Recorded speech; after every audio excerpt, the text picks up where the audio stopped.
శలాకాయ చక్షురున్మిళితమైన తస్మై శ్రీ గురవే నమః. నమః విష్ణుపాదాయ కృష్ణ కృష్ణాయ భూతలే శ్రీమతే జయపతాక స్వామికి నామినే నమో ఆచార్యపాదాయ పితాయ కృపా ప్రదాయన గౌర ప్రతాదామోదాయ నగర గ్రామతారిణే నమః. విష్ణుపాదాయ కృష్ణ కృష్ణాయ భూతలే శ్రీమతే భక్తి వేదాంత స్వామికి నామినే నమస్తే. సారస్వతి గౌరవాణి ప్రచారిణే నిర్విశేష శూన్యవాది పాశ్చాత్య దీక్షారిణి.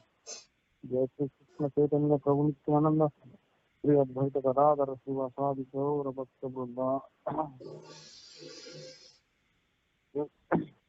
నారాయణం నమస్కృత్య నరం చైవ నరోత్తమం దేవీం సరస్వతీం వ్యాసం తతో జయముదీరయే. హరే కృష్ణ కృష్ణ కృష్ణ హరే హరే, హరే రామ రామ రామ.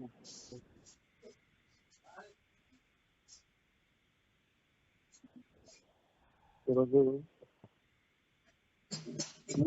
శ్రీమద్ భాగవతము సప్తాహంలో మనము 7వ రోజు విషయాన్ని తెలుసుకుంటున్నాం. మనము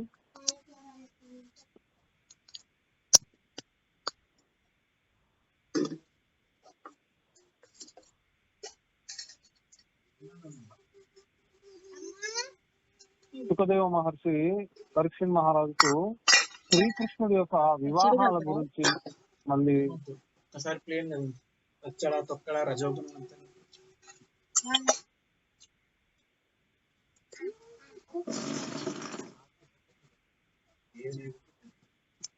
వాళ్ళు ఎవరో డిస్కనెక్ట్ కాండి, ఆ మ్యూట్ లో పెట్టకుండా వాళ్ళు డిస్కనెక్ట్ అయిపోండి.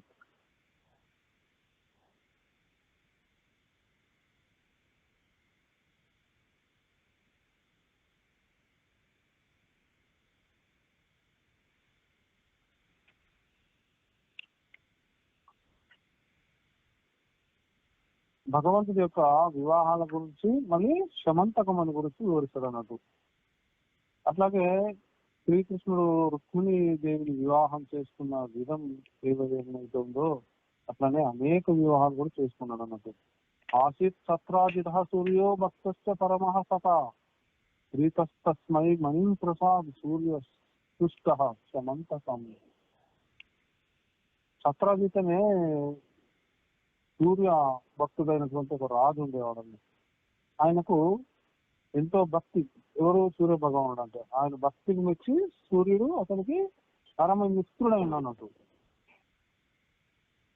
అయితే ఈ యొక్క సత్రాజిత్ భక్తికి మెచ్చుకొని ఏం చేశాడంటే అతనికి శమంతక మణిని సూర్యుడు ప్రసాదిస్తాడు. ఆ మణి ఏం చేస్తుంది? ప్రతి దినము 8 బారుల బంగారం ఇస్తూ ఉంటుంది అన్నట్టు.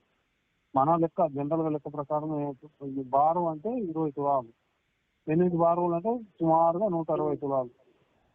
కొంతమంది తెలియక కిలో ఇస్తూ అనుకుంటున్నారు. అయితే సత్రాజిత్ ఏం చేస్తాడు? ఆ మణిని మెడలో వేసుకొని ద్వారకు వస్తాడు అన్నట్టు. ఆ మణి తేజస్సు తోటి ఆ మణి యొక్క తేజస్సు ఎంత అయితే ప్రకాశమానం అయితే ఆయన వస్తుంటే డైరెక్ట్ సూర్యుడే కిందికి దిగి వస్తున్నాడేమో అని అక్కడ ఆ ప్రజలందరూ కూడా, ద్వారకలో ఉన్న ప్రజలందరూ కూడా భ్రాంతికి గురైపోతారు అన్నట్టు. కానీ అది మణి యొక్క కాంతి అని తెలుసుకొని ఈ మణి మన ద్వారకాధీశుని మెడలో ఉంటే ఇంకా బాగుంటుంది కదా అని అందరు అనుకుంటూ ఉంటారు. సత్రాజిత్ ఆయన మెడలోని మణిని ఎవరైనా తీసుకుంటారేమో అని భయంతో అతన్ని వెంటనే వెళ్ళిపోతాడు అన్నట్టు. కానీ ఒకరోజు ఆయన తమ్ముడు ప్రసేనుడు ఏం చేస్తాడు? ఆ మణిని ధరించి వేటకెళ్తాడు అన్నట్టు. ఒక సింహం ఏం చేస్తుంది? ఈ ప్రసేనుని చంపి అడవిలో వచ్చేస్తుంది అన్నట్టు. అప్పుడు ఒక ఎలుగుబంటి ఏం చేస్తాడు? ఆ సింహంతో యుద్ధం చేసి చంపి ఆ శమంతకమని తీసుకుంటాడు అన్నట్టు. ఆ ఎలుగుబంటి ఎవరో కాదు, జాంబవంతుడు. అంటే త్రేతాయుగంలో శ్రీరాముడితో ఉన్నటువంటి జాంబవంతుడు అన్నట్టు. ఆ జాంబవంతుడు ఆ మణి తీసుకొని వెళ్ళి గుహలో ఉన్న ఆయన కుమార్తె జాంబవతికి ఇస్తే ఆ జాంబవతి ఏం చేస్తుంది? ఆ మణితో ఆడుకుంటూ ఉంటుంది అన్నట్టు. సత్రాజిత్తు కృష్ణుడే ఈ యొక్క ఆయన తమ్ముడైన ప్రసేనుని చంపి ఆ మణిని అపహరించుకుంటూ అని భావిస్తాడు అన్నట్టు. అయితే ఏం జరుగుతుందంటే ఆయన ఎవరి వద్దనో ఈ విషయాన్ని వ్యక్తం చేస్తాడు అన్నట్టు. అది ఆ నోట ఈ నోట పడి ద్వారక అంతా వ్యాపించింది. ఏమని? శ్రీకృష్ణుడే ఒక చోరుడు, అందుకే ఈ మణి దొంగిలించింది, చిన్నప్పటి నుండి ఆయన చోరుడే కాబట్టి అనేది ఈయన చెప్తాడు సత్రాజిత్తు. అయితే శ్రీకృష్ణుడి యొక్క బాల్య లీలలు తెలిసి వీళ్ళు ద్వారకా వాసులందరూ కూడా విని ఉంటారు కదా, చూసి విని ఉంటారు కదా. వాళ్ళందరూ బలరాముడితో సహా కూడా అందరు కూడా కృష్ణుడిని అనుమానిస్తారు అన్నట్టు. అంటే ఆ నింద ఏదైతే ఉందే, ఆ యొక్క సమంతకమని దొంగిలించాడనే నింద పోగొట్టుకోవడానికి కొంత సైన్యాన్ని తీసుకొని అడవిలోకి బయలుదేరుతాడు. ఎవరు? కృష్ణుడు. ఆయనకు అక్కడ ప్రసేనుని యొక్క శవము, అక్కడ సింహం యొక్క అడుగుజాడలన్నీ కనిపిస్తాయి అన్నట్టు. ఆ అడుగుజాడల ప్రకారం జాంబవంతుల గుహలోకి వెళ్తాడు. అక్కడ జాంబవతి సమంతకమణితో ఆడుకుంటూ ఉంటది అన్నట్టు. కృష్ణుడు ఆ మణిని తీసుకోగానే ఆమె గట్టిగా అరుస్తుంది. ఆ అరుపు వినబడి ఏం చేస్తాడు? జాంబవంతుడు వచ్చి కృష్ణునితో యుద్ధానికి తలపడతాడు అన్నట్టు. ఆ ఎన్ని రోజులు? 28 రోజులు ఇద్దరికి కూడా భయంకరమైన యుద్ధం జరుగుతుంది అన్నట్టు. శక్తి క్షీణించిపోతుంది జాంబవంతుడికి. త్రేతాయుగం నాటి శ్రీరాముడే ఈ శ్రీకృష్ణుడు అని అప్పుడు గుర్తిస్తాడు అన్నట్టు. ఎవరు? జాంబవంతుడు.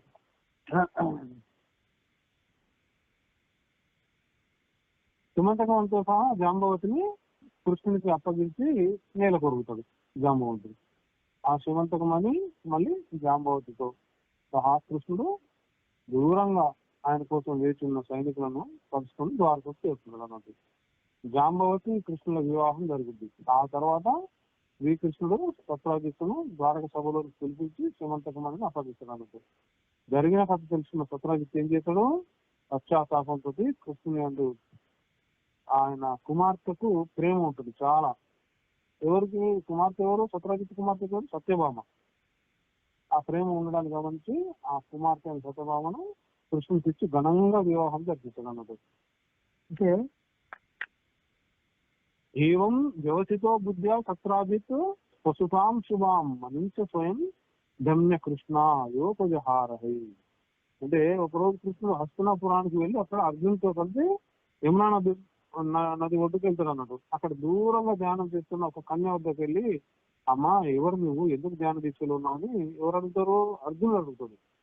ఆమె ఏం చెప్తుంది? నేను సూర్యపుత్రికను, నా పేరు కాళింది, నేను కృష్ణుని భర్తగా కోరి ఈ ధ్యానం చేస్తున్నానని చెప్తుంది అన్నట్టు.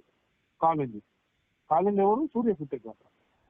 అహం దేవస్వ సవితుర్దు పిత పతి నిశ్చతి విష్ణు వరేణ్యం వరదం తథా పరమమాస్థిత. అంటే శ్రీకృష్ణుడు ఏం చేస్తాడు? ఆమెను వివాహం చేసుకుంటాడు. ఇట్లా కాళింది కృష్ణుని భార్య అవుతుంది అన్నట్టు. ఆ తర్వాత కృష్ణుడు మేనత్త కూతురైన మిత్రవిందను హరించి వివాహం చేసుకుంటాడు. ఆ తర్వాత నాగ్నజిత్ ఒక కుమార్తె సత్యను వివాహం చేసుకుంటాడు. ఈమెను నాగ్నజిత్తి అంటారు. ఆ తర్వాత మళ్ళీ ఇంకొక వివాహం లక్షణతో జరుగుతున్నది. మళ్ళీ ఇంకొక మేనత్త మృతకీర్తి యొక్క కుమార్తె భద్ర, ఆ భద్రం కూడా వివాహం చేసుకుంటాడు. వీరు రుక్మిణి, జాంబవతి, సత్యభామ, కాళింది, మిత్రవింద, నెక్స్ట్ నాగ్నజితి, లక్ష్మణ, భద్ర, ఈ కృష్ణుని అష్టభార్యలు అన్నట్టు శ్రీకృష్ణుడికి. ఆ తర్వాత కృష్ణుడు సత్యభామతో కలిసి భౌమాసురుడు అనే రాక్షసుని వధిస్తాడు అన్నట్టు. ఆ భౌమాసురుని బందీలుగా ఉన్న 16,100 మంది కన్యలు ఎవరైతే ఉంటారో వాళ్ళందరిని విడిపించి వాళ్ళ కోరిక మేరకు వాళ్ళందరినీ కూడా భార్యలుగా స్వీకరిస్తారు. ఎందుకు స్వీకరించాల్సి వచ్చింది? వాళ్ళందరూ చెరలో ఉన్నారు ఇన్ని రోజులు, ఒక రాక్షసుని చెరలో. వాళ్ళను విడిపించి అట్లా పంపిస్తే వాళ్ళకి ఎన్నో రకాల అనుమానాలతోటి ఈ లోకంలో మాకు వివాహాలు కావు, ఇంకేమి కావు, మమ్మల్ని విడిపించి మాకు స్వతంత్రాన్ని కల్పించిన నిన్నే మేము భర్తగా కోరుకుంటున్నాము, నీవే మమ్మల్ని ఆదరించు అని వాళ్ళు ప్రార్థిస్తారు అన్నట్టు. అప్పుడు ఆ యొక్క కృష్ణుడు వాళ్ళందరినీ కూడా తన భార్యలుగా స్వీకరిస్తాడు అన్నట్టు. అట్లా వాళ్ళందరినీ 16,108 మంది భార్యలు అయిపోతారు అన్నట్టు. కృష్ణుడు ప్రతి ఒక్కరు కూడా 10 మంది చొప్పున పిల్లలను అనుగ్రహిస్తాడు అన్నట్టు. ఒక కుమార్తె కూడా కలిగింది అన్నట్టు. రుక్మిణి పుత్రుడైన ప్రద్యుమ్నుడు అందరికంటే కూడా పెద్దవాడు.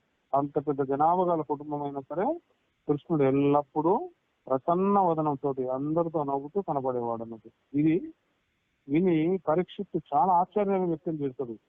పరీక్షిత్తుడు ఏం చెప్తాడు? వాళ్ళలో కలహాలు ఏమీ లేవా అని అడుగుతాడు సుకుమార్తె. మళ్ళీ చెప్తాడు అన్నట్టు శివమూర్తి ఏమని, ఒక రోజు నారదుడు ఏం చేస్తాడు? స్వర్గం నుండి పారిజాత పుష్పాన్ని తీసుకువచ్చి రుక్మిణి మందిరంలో ఉన్న కృష్ణుడికి ఇస్తాడు అన్నట్టు. అయితే మరి ఆ కృష్ణుడు ఏం చేస్తాడు? ఆ పారిజాత పుష్పాన్ని రుక్మిణి తలలో అలంకరిస్తాడు. నారదుడు ఏం చేస్తాడు? ఈ సత్యభామ మందిరానికి వెళ్ళి పారిజాతం గొప్పతనాన్ని తెలియజేసి, ఆ పారిజాతాన్ని నేను తెచ్చాను, ఆ పుష్పాన్ని కృష్ణునికి ఇస్తే ఆ కృష్ణుడు రుక్మిణి దేవి శిఖలో దాన్ని అలంకరించిందో అని చెప్తాడు. ఆ, అది వినడంతో ఆ సత్యభామకు నశాలనుకంటూ దిగోహం ఇక నాకు కాకుండా రుక్మిణి దేవికి ఇస్తారా అని ఎంతో అలక చెందుద్ది అన్నట్టు. అప్పుడు ఏం చేస్తుంది, అలకాగృహం అంటే కోపగృహంలోకి వెళ్ళి అక్కడనే చేరిస్తుంది. కృష్ణుడు అప్పుడు ఏం చేస్తాడు, సత్యభామ యొక్క అలక తీర్చి ఆమెతోటి కలిసి స్వర్గానికి వెళ్ళి పారిజాత వృక్షాన్ని తీసుకొచ్చి సత్యభామకు కానుకగా ఇస్తుంది అన్నట్టు. అప్పుడు వారి సత్యభామాదేవి ఆమె ఆవరణలో పారిజాత వృక్షాన్ని చూసి సత్యభామ సంతోషిస్తుంది అన్నట్టు. ఇక్కడ శ్రీకృష్ణుని యొక్క కలహం, తనయ కలహం, మృగ మహారాజు యొక్క చరిత్ర కోసం కూడా చెప్తున్నాడు సుఖ మహర్షి. అయితే పరీక్షిత్తుకు రుక్మిణీదేవి గొప్పతనాన్ని వివరించి చెప్తాడు. ఒకరోజు కృష్ణునికి ఎప్పుడు అలక చెందిన రుక్మిణీదేవి కోపం ఎలా ఉంటుందో చూడాలని అనిపిస్తున్నట్టు, రుక్మిణీదేవి కోపాన్ని. ఒక్కోసారి ఏం చేస్తాడు, విశ్రాంతి సమయంలో స్వామి విలాసంగా కూర్చొని ఉంటాడు. రుక్మిణీదేవి వింజామర వీస్తూ ఉన్నది. కృష్ణుడు ఆమెను ఎవరకంట చూస్తూ, నీవు అసలు నాతో ఏం చూసి వివాహం చేసుకున్నావు నాలో రుక్మిణి అని అడుగుతాడు అన్నట్టు. ఆమె మాట్లాడలేదు అన్నట్టు రుక్మిణీదేవి. కృష్ణుడే ఏదో భిక్షుకుల దొంగ పొగడ్తలు విని నన్ను వివాహం చేసుకున్నావు, ఎవరైనా కన్య వివాహం చేసుకునే ముందు వరుణిలో మంచి గుణాలు చూడాలి కదా, నేను గుణవంతుని కాదు కదా, పైగా పెద్ద దొంగగా ప్రసిద్ధి చెందినవాడిని నేను, తల్లిదండ్రులు ఎవరో నాకు సరిగా నిర్ధారణ లేదు, యుద్ధంలో పారిపోయాను నేను, మీ తల్లిదండ్రులు మీకు అన్ని చూసి శిశుపాలుని వరుణిగా నిర్ణయించింది కదా, మరి శిశుపాలుడు పెళ్లి ఊరితో సహా వచ్చిండు అక్కడికి, నీవేమో శిశుపాలని పెళ్లి చేసుకుని ఉండాల్సి ఉన్నది అసలైతే, ఇప్పుడైనా నీవు వెళ్ళాలంటే వెళ్ళొచ్చు అని అంటాడు అన్నట్టు కృష్ణుడు. ఆ మాట వినగానే చేతిలో వింజామర కింద పడిపోతుంది రుక్మిణీదేవికి. రుక్మిణి మూర్ఛితురాలైపోతుంది అన్నట్టు. వెంటనే కృష్ణుడు ఆమెను చతుర్భుజాలతో పట్టుకుని నీళ్లు చల్లి వింజామరను ఇస్తాడు అన్నట్టు. పర్యంక ధ్వరస్థాసు తాము స్థాప్య చతుర్భుజ కేశాన్ సముష్య తద్వక్రం ప్రామృజత్ పద్మపాణిన. వచ్చిన రుక్మిణీదేవి చతుర్భుజుడైన ఆమె భర్త కృష్ణుని చూస్తుంది అన్నట్టు. అప్పుడు కృష్ణుడు రుక్మిణి, సాధారణంగా గృహస్థులందరూ తమ భార్యలతో సరదాగా మాట్లాడి వాళ్ళను రెచ్చగొట్టి ఆనందిస్తుంటారు కదా, నేను కూడా మీతో అట్లే సరదాగా మాట్లాడిన రుక్మిణి, నీకు కోపం వస్తే చూద్దామని అనుకున్నాను, కానీ నువ్వేమో మూర్చపోయినావు, నువ్వేమో కోపాన్ని చూడలేదు. నేను నిజంగానే కృష్ణుడు హాస్య ప్రసంగం చేశాడని తెలుసుకుంటాను అన్నట్టు రుక్మిణి. నిజమే స్వామి, మీరు చెప్పినవన్నీ నిజమే, మీ నోటి నుండి అబద్ధం రాదు కదా, మీరు త్రిగుణాలకే అతీతులు, అందుకే గుణం లేనివారు, మీరే సర్వలోక సృష్టికర్త కదా, మీకు తల్లిదండ్రులు ఎందుకు ఉంటారు చెప్పండి, మీరే సర్వలోకాలకు సృష్టికర్త అయి ఉన్నారు, మీరే తండ్రి అందరికి, మీరు హరి అంటే మిమ్మల్ని స్మరించిన వారి కోట్ల జన్మ పాపాలు హరించి వేస్తారు, అందుకే మీరు హరి అయినారు అని చెప్తుంది. అందుకే మీరు పాపాలను మనసులను దొంగలించే పెద్ద దొంగ మీరు అని అంటుంది. అనేక జన్మార్జిత పాపచౌరం తోరాగ్రగణ్యం పురుషం నమామి అని ఒక భక్తుడు చెప్తాడు అన్నట్టు. అంటే మీరు నిర్మలమైన మనస్సులై పాల సముద్రం లాగా ఉన్న భక్తుల మనస్సులలోకి చేరి ద్వారకను నిర్మించుకున్నారు మీరు అని రుక్మిణి కృష్ణుని వాక్కుల చేతి ఏమవుతుందంటే సత్యమని నిరూపిస్తూ సూచిస్తాడు అన్నట్టు. అప్పుడు అంటే శ్రీకృష్ణుడు రుక్మిణి పాండిత్యానికి భక్తికి చాలా ఆనందించేది. సామాన్య గృహస్థులు చిన్న చిన్న విషయాలకే ఎక్కువ కోపగించుకోవడం, చిన్న చిన్న సమస్యలకే ఆత్మహత్య నిర్ణయం తీసుకోవడం జరుగుతూ ఉంటుంది అన్నట్టు. అయితే కృష్ణుడు కారాగారంలో పుట్టి పసితనం నుండే అనేక రాక్షసుల పీడల నుండి బయటపడి అనుక్షణం సమస్యలతో నిండిన జీవితం సాగించిన చిరునవ్వుతోనే జీవించాడు కృష్ణుడు. ఇది మనం నేర్చుకోవాల్సిన విషయం కృష్ణుడి నుండి. అంటే మన సమస్యలు కర్మఫలంగా లభించినా కూడా భగవన్నామ స్మరణతో గాలిలో ఉన్న దీపానికి గ్లాస్ అడ్డం ఉంచిన విధంగా ఆత్మస్థైర్యంతో వాటిని ఎదుర్కోగలం మనం భగవంతుని ఆశ్రయిస్తే. అయితే ఒకసారి పూర్వము బాణాసురుడు అనే ఒక రాక్షసుడు ఉండేటోడు అన్నట్టు. అతని కుమార్తె పేరు ఉష. ఆమె ఒకసారి కలలో శ్రీకృష్ణుని పౌత్రుడు ప్రద్యుమ్ని కుమారుడైన అనిరుద్ధుని చూస్తుంది అన్నట్టు. యోగమాయతో నిద్రిస్తున్న అనిరుద్ధుని తన మందిరానికి తెప్పించుకుంటుంది. ఎవరు? ఉష. ఉష అనిరుద్ధుల గురించి తెలిసిన బాణాసురుడు ఏం చేస్తాడు, అనిరుద్ధుని కారాగారంలో బంధింపజేస్తాడు అన్నట్టు. శ్రీకృష్ణుడు ఏం చేస్తాడు, ఆయన సైన్యంతో వెళ్లి బాణాసురుని ఓడించి ఉష అనిరుద్ధులను ద్వారకు తీసుకొచ్చి ఆ తర్వాత పరమాత్మ ఏం చేస్తాడు, ద్వారకావాసులతో ఆనందంగా గడిపెట్టాడు అన్నట్టు. ఆ తరచుగా మిత్రులతో కలిసి ద్వారకా నగరంలో పర్యటించేవాడు కృష్ణుడు. ఊరు బయట ఒక బావిలో ఒక పెద్ద కొండ నివసిస్తూ ఉన్నది అన్నట్టు. కొండ ద్వారకావాసులు ఈ విషయాన్ని కృష్ణుడితో చెప్తారు. కృష్ణుడు ఆ బావి వద్దకు వెళ్ళి ఆ కొండను చేతితో నిమురుతాడు అన్నట్టు. ఇట్లా అది ఒక దివ్య పురుషుని రూపం ధరిస్తుంది. మరి కృష్ణుడు అడుగుతాడు, నువ్వెవరు అని. అప్పుడు నేను ఇక్ష్వాకు పుత్రుడైన నృగుడను, నేను బ్రాహ్మణ శాపం వలన కొండనే ఈ బావిలో నివసిస్తున్నాను, నీ స్పర్శతో నా శాప విముక్తి లభించింది అని చెప్తాడు అన్నట్టు. అంటే తన శాప కారణం కూడా తెలియజేస్తాడు. మళ్ళీ అక్కడ రాజుగా ఎన్నో దానాలు చేసిన నేను ఆకాశంలో సుక్కులను లెక్కించవచ్చు, కానీ అతను చేసిన గోదానాలను లెక్కించలేమన్నట్టు. ఒకసారి ఒక బ్రాహ్మణులకు దానం చేసిన గోవు పొరపాటున మళ్ళీ వచ్చి మృగ మహారాజు గోవుల మందలో కలుస్తున్నట్టు. అది తెలియక ఈ మహారాజు ఏం చేస్తాడు, దాన్ని వేరొక బ్రాహ్మణునికి దానం ఇస్తాడు. వాళ్ళిద్దరు బ్రాహ్మణులు ఈ ఆవు నాది అని ఈ ఆవు నాదుని పరిచించుకుని రాజు వద్దకు వస్తారు అన్నట్టు. మొదటి బ్రాహ్మణునికేమో దానం ఇచ్చిన అవే మళ్ళీ ఇంకొక బ్రాహ్మణునికి దానం ఇవ్వడం అనేది విషయం మృగ మహారాజు గుర్తించి అప్పుడు చెప్తాడు, ఆ ఆవుకు బదులుగా 1,00,000 గోవులను ఇస్తా అని చెప్తాడు అన్నట్టు. అన్నా కూడా వాళ్ళు ఒప్పుకోలేదు అన్నట్టు. ఆ ఆవును అక్కడిని వదిలేసి వెళ్ళిపోతాడు.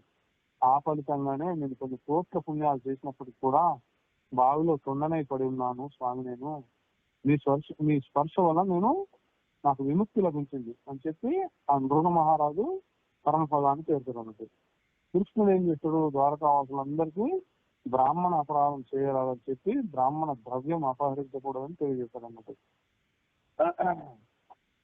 నాహం హాలాహలం మన్యే విషం యశ ప్రతిక్రియ బ్రహ్మస్వం విషం ప్రోక్తం నాశ్య ప్రతి విదుర్బుద్ధి. శ్రీకృష్ణుడు ఏం చేస్తాడు, నేను ఆలాహలం అంటది విషానికి కూడా భయపడను, దానికి చికిత్స ఉంటుంది. ఆలాహలం వల్ల పుట్టిన వేడైనా తగ్గించుకోవచ్చు. బ్రాహ్మణ ద్రవ్యం అనే విషయానికి విరుగుడు లేదు, అది అపహరించిన వారి వంశాన్ని నాశనం చేస్తుంది. బ్రాహ్మణుని వృత్తిని జీవనోపాధిని తీసివేసిన వాళ్ళు 60,000 సంవత్సరాలు కీటకంగా పడి ఉండవలసిందే. బ్రాహ్మణాపరాధం చేసిన వారు అన్ని పోగొట్టుకొని అధోగతి పొందుతారు. చూశారు కదా, తెలియక ఒక ఆవును ఇరువురికి దానం చేసినందుకు అంతటి మహారాజుకే, గొప్ప పుణ్యశాలైన మృగ మహారాజుకే తొండగా వేలాది సంవత్సరాలు పడి ఉండాల్సి వచ్చింది అని ద్వారకావాసులకు హితోపదేశం చేస్తాడు కృష్ణ భగవానుడు. అంటే శ్రీమద్ భాగవతం నుండి మనం కూడా గ్రహించవలసిన ఈ విషయాలు ఎన్నో ఉన్నాయి ఇట్లాంటివి. ఈ విధంగా సుకుమార్చి పరీక్షిత్తుకు ఇక్ష్వాకు పుత్రుడైన మృగ మహారాజు యొక్క చరిత్రను వివరించడం జరిగింది. మళ్ళీ శ్రీకృష్ణ పరమాత్మ ధర్మరాజు రాజసీయ యాగంలో శిశుపాలుని తర్వాత కాలంలో దంతవక్తుని సంహరించడం అన్నట్టు. ఇది కురుక్షేత్ర యుద్ధంలో పాండవ పక్షంలో నిలిచి పార్థసారథి అయింది భగవంతుడు. అర్జునుడికి గీతోపదేశం చేసి భగవద్గీతాచారుడైనాడు భగవంతుడు. ద్రౌపదీదేవికి వస్త్రాలనిచ్చి ద్రౌపది మాన సంరక్షకుడైండు భగవంతుడు. ఈ విధంగా కృష్ణుని లీలలు అనంతంలో నిలిచాయి అన్నట్టు ఈ లోకంలో. అయితే శ్రీకృష్ణుడు దర్శించే కన్నులే కన్నులు, ఆ పరమాత్మని లీలను వినే చెవులే చెవులు అన్నట్టు. ఎప్పటికీ కూడా ఆ భగవంతుని స్మరించే మనసే మనసు. అలాంటి వాళ్ళు ధన్యజీవులు అని సుఖమహర్షి తెలియజేస్తున్నాడు. పరీక్షిస్తూ సంతోషించి భగవానుడు దీనబాంధవుడు అంటారు కదా స్వామి, దానికి సంబంధించిన ఒక గాథను తెలియజేయండి అని కోరుతాడు పరీక్ష మహారాజు. అప్పుడు సుఖమహర్షి ఏం చేస్తాడు, పరీక్ష మహారాజుకు సుధాముని చరిత్ర తెలియజేస్తాడు అన్నట్టు. కృష్ణస్యాసేతు సకాకశ్చిత్ బ్రాహ్మణో బ్రహ్మ విత్తమః విరక్త ఇంద్రియర్దేశు ప్రశాంతాత్మ జితేంద్రియ.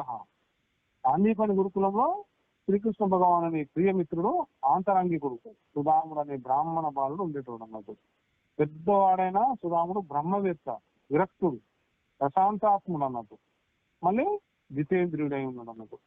అతని భార్య సుశీల, ఆమె పతి పారాయణ దంపతులు బహుశా సంతానంలో మిక్కిలి దరిద్రంతో కాలం గడిపే స్థితిలో ఉన్నారు అన్నట్టు. కానీ ద్వారకాధీశుడైన శ్రీకృష్ణుడు తన ఆప్తమిత్రుడని సుధాముడు భార్యకు కూడా చెప్పలేదు అన్నట్టు. కానీ నిత్యం భగవన్నామ స్మరణంలోనే మునిగి ఉండేటోడు. ఒకసారి 5 రోజుల వరకు వారి ఇంట్లో పొయ్యి వెలగలేదు. పిల్లల ఆహారం కొరకు గోల చేస్తున్నారు అన్నట్టు. అలాంటి స్థితిలో ఒక సాధువు సుధాముడు లేని సమయంలో వాళ్ళ ఇంటికి భిక్ష కోసం వస్తుంది అన్నట్టు. శిశువులు ఆ సాధువుకు, మా ఇంటిలో దరిద్ర దేవత జన్మించింది కావున మాకు పురుడు వచ్చినది, నేను మీకు భిక్ష పెట్టలేను స్వామి అని చెప్తుంది బాధతోటి. భగవంతుని చే ప్రేరేపింపబడిన ఆ మాయ సాధువు, అమ్మా ద్వారకాధీశుడు అన్న శ్రీకృష్ణుడు నీ భర్త యొక్క సుధామునికి ఆప్త మిత్రుడు కదా, నీకు ఈ సంగతి సుధాముడు చెప్పలేదా, నేను చూసుకొని నీ భర్తను ఒకసారి ద్వారకకు పంపని వెళ్ళిపోదు. భగవంతుడే స్వయంగా వచ్చేసి భక్తుల యొక్క బాధలు ఎట్లా తీరుస్తారనేది ఇది ఉదాహరణ అన్నట్టు. అంటే మాయా రూపంగా సాధువు రూపంగానే భగవంతుడు వచ్చి ఆ యొక్క సుధాముని భార్యకు చెప్తాను అన్నట్టు. శరణాగత రక్షణ భగవాను వ్రతం కదా. సుశీల తన భర్త వచ్చిన తర్వాత విషయం చెప్పి ద్వారకకు బయలుదేరమని చెప్తుంది అన్నట్టు. శ్రీకృష్ణుని పేరు వినగానే పరవశించిపోతాడు సుధాముడు. కృష్ణుని దర్శించాలనే కోరిక తీవ్రమైతా ఉంటది. ద్వారకకు బయలుదేరాలని ఇంకా మనసులో సంకల్పం చేసుకుంటాడు. మరి కానుకగా ఏమైనా తీసుకెళ్ళాలి కదా అనుకుంటాడు. యాచిత్వా చతురో ముష్టిం విప్రాన్ పృథ తండులా తైలకండేన తాన్ బద్వా భర్త్రే ప్రాదాదు పాయనం. అంటే ఆ సుశీల 4 బ్రాహ్మణ గృహాలలో అడిగి 4 ముక్కల అటుకులు తీసుకొని వచ్చి వాటిని ఒక తిరుగులు పడిన వస్త్రఖండంలో పొరలుగా బట్టలు వేసి అటుకులు మూట కట్టి ఇస్తుంది. అప్పుడు ఆ సుశీల ఆమె యొక్క మనోవేదను తెలియజేస్తుంటారు అన్నట్టు. సాక్షాత్తు భగవంతుని దగ్గరికి వెళ్తున్నాము, ఏమి పట్టుకపోయే స్థితి లేదు మనకు అని దీనంగా బాధపడుతుంటుంది ఆమె. కృష్ణునితో వీలు చూసుకొని నెలకు 2 ఏకాదశులు వస్తాయి, కానీ మా ఇంట్లో నిత్యం ఏకాదశి అని చెప్పండి అన్నది. చూడు, ఒక భక్తురాలు భగవంతుడికి వాళ్ళ ఆర్థిక స్తోమతను, వాళ్ళుండే ఉపవాస స్థితులను ఏ విధంగా తెలియజేస్తుందో చూడండి. కానీ అక్కడ ఏంటంటే అదేం ఆలోచించకుండా కృష్ణుని దర్శనానికి ఊరితో అటుకుల మూట తీసుకొని సుధాముడు ఏం చేస్తాడు, ద్వారకకు బయలుదేరుతాడు. కానీ దారి తెలియదు ఎట్లా వెళ్ళాలనేది. నడిచి అలిసిపోయి ఒక చెట్టు కింద నిద్రపోతాడు. యోగక్షేమం వహామ్యం అన్నారు కదా, అట్లనే భగవంతుడు అందువల్లనే సుధాముడు కన్నులు తెరిచి చూసేటప్పటికి ద్వారకలో ఉంటాడు. అక్కడ ఒకరిని అడుగుతాడు, కన్నయ్య ఎక్కడ ఉంటాడు అని అడుగుతాడు. మళ్ళీ అతని పేరు కృష్ణుడు, నేను కన్నయ్య అంటాను అన్నాడు అన్నట్టు. దానికి ఆ సైనికుడు అలా అనకూడదు, ఈ ద్వారకలో రాజాది రాజు రాజా ద్వారకాధీశ శ్రీకృష్ణ చంద్ర అనాలి అని చెప్తాడు అన్నట్టు. సరే అతని ఇల్లు ఏది అని అడుగుతాడు అన్నట్టు. ఆ సైనికుడు ఆ కనిపించే భవనాలన్నీ వారివే అని చెప్తాడు అన్నట్టు. అప్పుడు ఏం చేస్తాడు, సుధాముడు ఎదురుగా ఉన్న భవనంలోకి వెళ్ళాలంటే ఆ ద్వారపాలకు అడ్డకించారు అన్నట్టు. అతన్ని అడ్డకించి నువ్వేంటి, అసలు నీ పరిస్థితి ఎట్లా ఉన్నది, ఆ చక్రవర్తి రాజుగా ఉన్న అతనికి మిత్రుని అని చెప్తున్నావు ఏంటి అని చెప్పి వచ్చేసాడు అన్నట్టు. చివరికి ఆ యొక్క ద్వారపాలకులకు చెప్తాడు, నేను సుధాముని, నేను ఆయనతోటి చిన్ననాటి బాల్య మిత్రుని, ఆయనతో కలిసి చదువుకున్న వాడిని గురుకులంలో, ఈ విషయం చెప్పండి అన్నప్పుడు వాళ్ళ సెక్యూరిటీ ఉంటారు కదా, ఎవరు సైనికులు, అందులో వాళ్ళ హెడ్ ఉంటాడు కదా, అతను వెళ్ళి చెప్తాడు భవనంలోకి వెళ్ళి, మీ యొక్క చిన్ననాటి స్నేహితుడు సుధాముడట వచ్చాడట అని. అంటే ఆ ద్వారపాలకుడు సుధామునే మీ మిత్రుడు వచ్చినాడని కృష్ణుడు తెలియజేస్తాడు అన్నట్టు. అట్లా తెలియజేయడంతో సింహాసనంపై ఉన్న కృష్ణుడు చెప్పులు కూడా ధరించకుండానే పరుగున సుధాముని వద్ద పరిగెత్తుకుంటూ వచ్చేస్తున్నాడు అన్నట్టు. సభికులందరూ ఆశ్చర్యపోతున్నారు, అరే ఏంటి అని. తన పేరు గుర్తుపట్టగలడా లేదా అనే సందేహంలో ఉన్న సుధాముడు కృష్ణుని చూసి ఆనంద సాగరంలో మునిగిపోతాడు అన్నట్టు. అంటే ఇద్దరికి నేత్రములు అలజములు అయిపోతాయి అన్నట్టు. అంటే కృష్ణుడు సుధాముని చేయి పట్టుకొని సభలోకి తీసుకుని వెళ్ళి తన సింహాసనం పైన కూర్చుండో పెట్టుకుంటాడు అన్నట్టు. చదువుకులందరూ కూడా ఇంత పేద బ్రాహ్మణుని కోసమా మన ప్రభు పరిగెత్తుకుంటూ వెళ్ళిండు అంటూ పడతా ఉంటారు వాళ్ళందరూ కూడా. అంటే రుక్మిణీదేవి ఆహా, ఈ అవధూత ఎంతటి భాగ్యశాలో కదా, నా భర్త శ్రీకృష్ణుడు ఇతనికి ఎంత గౌరవం ఇస్తున్నాడు అని అనుకుంటది అన్నట్టు రుక్మిణీదేవి. శ్రీకృష్ణుడు సైగతో రుక్మిణీదేవి పాద ప్రక్షాళనకు నీరు తెచ్చుట కొరకు లోనికి వెళ్తాడు అన్నట్టు. ఎంతమంది దాసాదాసీనులను తనకే ఈ పని అప్పగించి ఉన్నాడు కృష్ణుడు, కాబట్టి ఎంతో ఆనందపడుతుంది అన్నట్టు రుక్మిణీదేవి. అంటే ఇంతలో కృష్ణుడు సుధాముని పాదాలను ఎంత వారించినా వినకుండా తన ఒడిలో పెట్టుకుంటాడు కృష్ణుడు సుధాముని పాదాలను. ఆ ఒడిలో పెట్టుకొని ఆ పాదాలలో పుచ్చుకున్న చిన్న చిన్న రాళ్లను ముళ్ళను కృష్ణుడు తన చేతితో తీసేస్తున్నాడు. అంటే భక్తుల కోసం భగవంతుడు ఎంత కిందికైనా దిగి వచ్చేస్తాడు అనే దానికి ఒక ఉదాహరణ మనం అర్థం చేసుకోవచ్చు. ఫస్ట్ ఏంటంటే మనకు మనస వాచ కర్మన ఆ భగవంతుని మీద సంపూర్ణ విశ్వాసం ఉండాలి.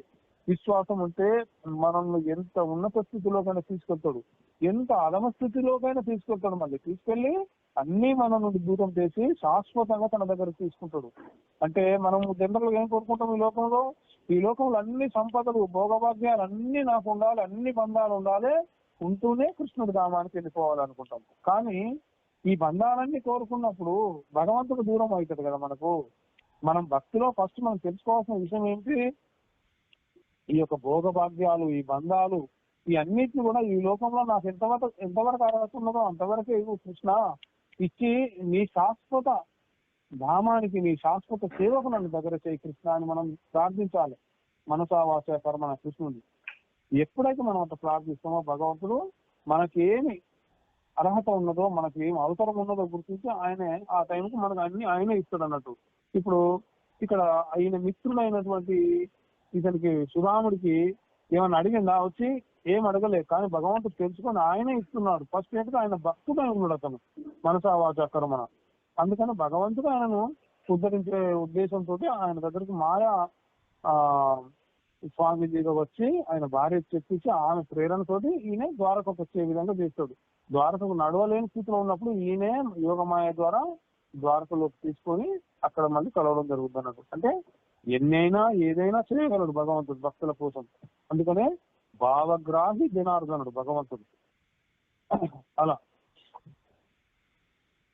ఇంతలో ఆ యొక్క కృష్ణుడు ఆ పాదాలలో ఉన్న చిన్న చిన్న రాళ్లను ముళ్ళులు అందులో పుచ్చుకున్న ముళ్ళులు ఇవన్నీ కూడా ఆయన చేతితోటి తీసేస్తాడు అన్నట్టు. బొబ్బలెక్కిన ఆ సుధాముని పాదాలను చూసి ఆ కృష్ణుని యొక్క హృదయము ద్రవించిపోతుంది అన్నట్టు. రుక్మిణి తీసుకొచ్చిన ఆ జలము మళ్ళీ శ్రీకృష్ణుడు కన్నీటితోటి ఆ సుధాముని పాదాలను కడుగుతా ఉంటాడు అట్లా. అది చూసిన రుక్మిణీ దేవి కిం అనేక కృతం పుణ్యం అవధూతేన భిక్షునా క్రియాహీనేన లోకేస్మిన్ గర్హితేన దమేన చ. ఈ అవధూత ఎంత పుణ్యం చేసినాడు కదా, శ్రీకృష్ణ పరమాత్మ ఈయన పాదాలను కన్నీటితో కడుగుతున్నాడు. ధనహీనుడైన ఇతని ఐశ్వర్యం ముందు 3 లోకాల సంపద అయినా దిగదుడిపే కదా అని ఎవరు అనుకుంటున్నారు? రుక్మిణీదేవి అనుకుంటుంది. ఎవరు మ్యూట్ లో పెట్టలేదు, మాట్లాడుతున్నారు.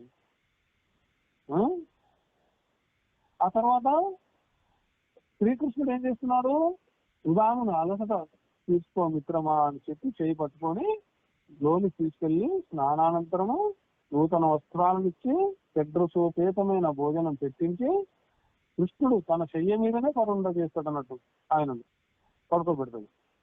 కృష్ణుడు సుధాముడు ఎంత వారించినా కూడా వినుకుంటా అతని పాదాలను ఒత్తి సాగుతున్నాడు అన్నట్టు. ఇట్లా మెత్తగా ఒత్తుతా ఉంటాడు పాదాలను. అది చూసిన రుక్మిణీదేవి వింజామరం తీసుకుని సుధాముడికి ఇతడు సాగింది అన్నట్టు. ఇది నిష్కామ భక్తి యొక్క ఫలితం. తర్వాత కృష్ణుడు సుధామునితో నీకు వివాహమైనదా మిత్రమా అని అడుగుతున్నాను. సుధాముడు అయినది, నా భార్య పేరు సుశీల, ఆమె పేరుకు తగిన గుణవతి అని చెప్తాడు అనుకో. మాటల సందర్భంగా ఏం చెప్తాడు, ఆమె నన్ను నీ వద్దకు పంపింది అని చెప్తాడు అన్నట్టు. మరి అయితే ఆమె నా కోసం ఏమైనా పంపి ఉంటుంది కదా, ఏం పంపింది అని అడుగుతాడు. సుధాముడు చెప్పలేకపోతాడు. ఆ తర్వాత ఇరువురు బాల్య విషయాలు, గురుకులంలో ఉన్న ఉన్నప్పుడు ఆ కట్టెల కొరకు అడవికి వెళ్ళి దారి తప్పడం, వర్షం పడడం, ఈ విషయాలన్నీ కూడా మాట్లాడుకుంటున్నారు. ఆ తర్వాత సుధాముడు ఒక చేతిలో దాచించిన అటుకుల మూటను బలవంతంగా చేయించేసి కృష్ణుడి ప్రేమతో 2 గుప్పిళ్ళు అటుకులు తింటాడు. సుధామునికి పరోక్షంగా కుబేర సంపదనే ప్రసాదిస్తాడు అన్నట్టు కృష్ణుడు. సుశీల పంపిన సందేశం యొక్క భావాన్ని గ్రహించి ఆ భగవంతుడు భావగ్రాహి జనార్దనుడిగా వాళ్ళకి ఏ లోటు లేకుండా చేస్తాడు అన్నట్టు. అంటే పత్రం, పుష్పం, ఫలం, తోయం అన్నారు కదా, కేవలం అటుకులను స్వీకరించి వారికి అఖండమైన సంపదను అందించిండు భగవంతుడు. సుధామునికి అది తెలియదు అన్నట్టు. ఆయన ఇక్కడ ఉన్నాడు కదా, అక్కడ అందించేసిండు. ఎందుకంటే పంపించింది ఆవిడ కదా. రుక్మిణీదేవి 3వ గుప్పటు తిననీయకుండా అడ్డుకుంటుంది అన్నట్టు. ఈ అటుకులను లోనికి తీసుకుని వెళ్తాడు. సుధాముడు ఏం చెప్తాడు, కృష్ణ నీ వివాహ సంగతులు ఏంటి అని అడుగుతాడు అన్నట్టు. కృష్ణుని ఆజ్ఞతోటి ఆ రాణులందరూ కూడా సుధాముడికి ఒక్కొక్కరుగా వచ్చి నమస్కరిస్తారు అన్నట్టు. సుధాముడు వాళ్ళను సౌభాగ్యవతి భవ, పుత్రవతి భవ అని దీవిస్తాడు అన్నట్టు. లెక్కలేనంత మంది రావడంతో కృష్ణుడు ఎన్ని వివాహాలు చేసుకున్నావు అని అడుగుతాడు కృష్ణుడిని. 16,108 అని చెప్తాడు కృష్ణుడు. ఆశ్చర్యపోయి, నన్ను ఒక్క వివాహాలు కూడా పిలవలేదు కృష్ణ, ఇన్ని వివాహాలు చేసుకున్నావు, నేను గుర్తు రాలేదా అంటాడు. కృష్ణుడు దానికి ముందు ఏం చేస్తాడు, ఏది నిర్ణయం ఉంటే కదా నేను చెప్పేది, నా పెళ్లి ఎప్పుడైతుందో నాకే తెలియదు, పిలవడానికి ఎట్లుంటది పరిస్థితి అని చెప్తాడు అన్నట్టు. దానికి మిత్రులు ఇద్దరు నవ్వుకుంటారు. సుధాముడు కృష్ణుని వద్ద సెలవు తీసుకొని బయలుదేరుతాడు. మరి సుధాముడు సుశీలను గుర్తు తెచ్చుకుంటాడు. నేను ఏమి అడగలేకపోయాను కదా శ్రీకృష్ణుని, పర్వాలేదులే, కృష్ణుని కౌగిలి కన్నా మించింది ఏముంటది అనుకుని సంబరపడిపోతాడు అన్నట్టు. ధనం వస్తే బుద్ధి చెడిపోతుంది కదా, అందువల్లనే నా మీద కృపతో ధనం ఇచ్చి ఉండడు అనుకుంటాడు. ఆ విధంగా ఆలోచిస్తూ ఇంటికి చేరిన సుధామునికి తన ఇల్లు పూరిలు కనబడలేదు అక్కడ. సరికదా మళ్ళీ ద్వారకకు వచ్చానా అని అనుమానం కలుగుతున్నట్టు. పెద్ద పెద్ద భవనంతో కిటికీల్లోంచి భార్య రాకను గమనించిన సుశీల ఒంటి నిండా నగలతోటి అలంకారమైపోయి ఆరతి తీసుకుని వస్తుంది అన్నట్టు. పతివ్రత పతిం దృష్ట్వా ప్రేమోత్కం శాస్త్రలోచన దాసీనాం నిష్కంఠీనాం మధ్య బాంత సవిస్మిత. భర్త యొక్క ఆశ్చర్యాన్ని పోగొట్టి ఇదంతా మీ మిత్రుడైన శ్రీకృష్ణుని కృప అని తెలియజేసి ఆరతిచ్చి లోని తీసుకెళ్తుంది అన్నట్టు. రాత్రిపూట ఎవరికీ తెలియకుండా మేఘాలు వచ్చి వర్షించిన విధంగా ఘనశ్యాముడు వాళ్ళకు సంపదను గుర్తించాడని పొంగిపోతారు అన్నట్టు. ఆ పట్టణం సుధామపురిగా పేరుగాంచుతుంది అన్నట్టు. ఇక సుధాముడు కుటుంబంతో సహా ఆ పురంలో ఉండి గోవిందుని కృపను అనుభవిస్తూ గోవిందుని భజిస్తూ చివరికి పరమపదం చేరుతాడు అన్నట్టు. ఏతద్ బ్రాహ్మణ్య దేవస్య శ్రుత్వా బ్రాహ్మణ్యతాం నరః లబ్ధ భావో భగవతి కర్మబంధాత్ విముచ్యతే. బ్రాహ్మణ ప్రియుడైన శ్రీకృష్ణుని సుధాముని చరిత్రను భక్తితో చదివిన వాళ్ళు, వినిన వాళ్ళు, ఈ యొక్క కథా శ్రవణం చేసిన వాళ్ళు, చేయించిన వాళ్ళు అందరు కూడా కృష్ణ భక్తులు పొంది కర్మబంధాల నుండి విముక్తులు అవుతారని శుక మహర్షి పరీక్షితులకు తెలియజేస్తున్నాడు. ఆ తర్వాత 24 మంది గురువుల వివరణ అన్నట్టు. సుధాముడు ఏం చేస్తాడు, సంపద వలన 15 రకాల అనర్థాలను గ్రహిస్తాడు. పేయం హింస, నృతం దంభ, కామ, క్రోధ, మయోమద, భేదో వైర అవిశ్వాస, సంస్పర్ధావ్య తనాయన. అంటే అదేంటిది, సంపదలు ఉండడం వల్ల 15 రకాల ఆనందాలు ఏం చెప్తున్నారు సుధాముడు. ఒకటి శూరభయం, హింస, అసత్యం చెప్పడము, దంభము, కామము, క్రోధము, గర్వము, అహంకారము, భేదభావము, వైరము, అవిశ్వాసము, లంపటత, జూదము, మద్యం సేవించుట ఇట్లాంటి అన్ని కూడా. అందువల్లనే సంపద పట్ల అప్రమత్తతతో ఉన్నాడు అన్నట్టు. మరి యదువంశీయులకు సంపద సమృద్ధిగా చేకూరింది. కృష్ణుని పుత్రులలో 18 మంది మహారథులై గొప్ప కీర్తిని పొందుతారు అన్నట్టు. యదువంశం ఎంత విస్తరించినదంటే ఆ సంఖ్యను చెప్పలేమన్నట్టు మనం. యదువంశంలోని బాలకులకు శిక్షణ ఇచ్చుటకే 3,88,00,000 మంది ఆచార్యులు నియమింపబడింది. మనకు అర్థమవుతుందా? యదువంశంలోని బాలకులకు శిక్షణ ఇచ్చుట కొరకే 3,88,00,000 మంది ఆచార్యులు నియమించబడింది అన్నట్టు. అంటే ఎంతమంది ఉన్నారో మనం అర్థం చేసుకోవచ్చు యదువంశం. అంటే ఆ గురువులందరూ కూడా యదువంశ బాలకులకు మంచి విద్యలను బోధించింది అన్నట్టు. ఎంత సంపద ఉన్న బ్రాహ్మణులను సాధువులను గౌరవించి ఆదరించవాలని వీళ్ళ ఎడల అపరాధం చేయడాన్ని బోధించినట్టు. కానీ అధిక సంపద వల్ల మదోన్మత్తులైన కొందరు బాలకులు బ్రాహ్మణులను చూసి అవమానించి యదువంశ నాశనంకు కారణమవుతారు అన్నట్టు. సంపద యొక్క ప్రథమ లక్ష్యము ధర్మం. మనకు సంపద వస్తే మనకి ఏముండాలి? ఫస్ట్ ధర్మం ఉండాలి. అబద్ధాలు చెప్పొద్దు, వాళ్ళకు వీళ్ళకు పితరువులు చెప్పి గొడవలు పెట్టద్దు. నెక్స్ట్ ఈర్ష అసూయ ద్వేషభావాలు ఉండద్దు. ఇవి భక్తి లక్షణాలు కానే కాదనేది మనం ఫస్ట్ తెలుసుకోవాలి. అందుకనే మనకు ఈ యొక్క సంపద ఎక్కువ వచ్చినప్పుడు మనం అహంకారానికి పోకుండా ఉండే ప్రయత్నం చేయాలి. అట్లా